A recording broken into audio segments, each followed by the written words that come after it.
तळोजा येथील अंमली पदार्थ मुद्देमाल नाश कार्यक्रमातून नवी मुंबई पोलिसांकडून 10 कोटी रुपयांचे अंमली पदार्थ नाश करण्यात आले आहेत। नवी मुंबई पोलिसांनी मागील काही कारवाईत मोठ्या प्रमाणात अंमली पदार्थ जप्त केले होते।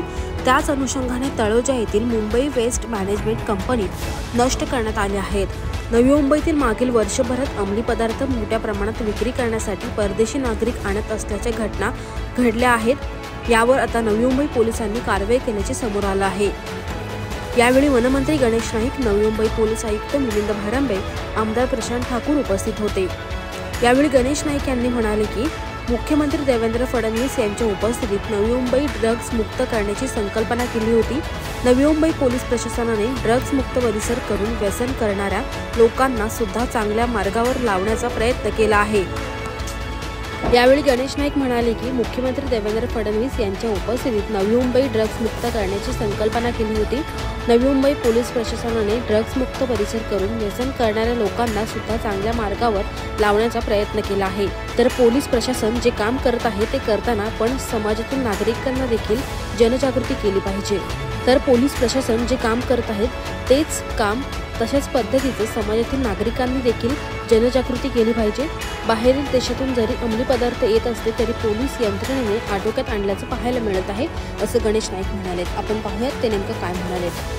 नवी मुंबई पोलीस आयुक्तालयाचे आयुक्त मिलिंद भारांबे यांच्या नेतृत्वाखाली गेल्या सुमारे 2 वर्षापासून विविध नशेच्या व्यापार करणाऱ्या, वापर करणाऱ्या अशा घटकांना जवळजवळ 1800 घटकांना त्यांनी पकडले आणि त्याच्यामधून जवळजवळ 54 कोटी रुपयाचा ड्रग्ज त्या ठिकाणी आज त्याचं नष्ट करण्याची प्रक्रिया सुरू झालेली आहे। बाब असे की साधारण 2-1 महिन्यापूर्वी आपल्या राज्याचे मुख्यमंत्री देवेंद्रजी फडणवीस आणि सिने अभिनेता जॉन अब्राहम यांच्याच समवेत त्याला मी पण होतो, प्रशांत ठाकूर पण होते आणि मिलिंद भारांबे यांच्या नेतृत्वाखाली पोलिसांनी जी मोहीम सुरू केली की नशामुक्त, तसं भारतच त्यांची इच्छा आहे, परंतु त्यांना जो परिसर नवी मुंबई पोलीस आयुक्तालय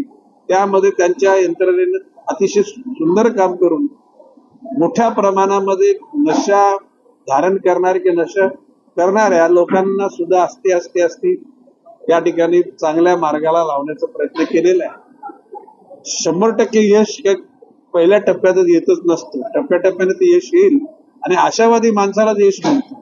निराशेच्या गर्दीत गेलेली माणसं कधी यश संपादित करू शकत नाही।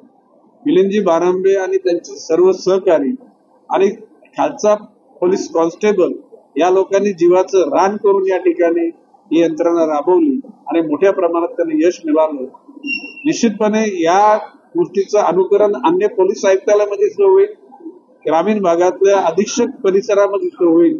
महाराष्ट्र नशामुक्त व्हावा, भारत नशामुक्त आणि जगातूनच ही नशामुक्ती व्हावी अशा प्रकारची धारणा आपल्या सारख्या माणसांच्या मनामध्ये असते आणि तिला यश मिळेल असं माझा विश्वास आहे। बघा, शेवटी पोलीस यंत्रणा आपलं काम करेल, परंतु समाजामध्ये अवेअरनेस, जागरूकता निर्माण करणं, या नशेचे दुष्परिणाम काय होते, तुमचं जीवन कसं उद्ध्वस्त होईल याच्या बाबतीमध्ये सुद्धा पोलीस यंत्रणेमार्फत सगळी माहिती दिलेली आहे। म्हणजे नशा केल्याने काय होणार आहे आणि नशा मुक्त झाल्याने काय होणार आहे, ह्यात सकारात्मक आणि नकारात्मक दोन्ही बाबी पोलिसांकडून सांगितले जातात आणि समाजातल्या आमच्यासारखे समाजसेवकांचं सुद्धा काम आहे, आम्ही पण तिथे काम करतो।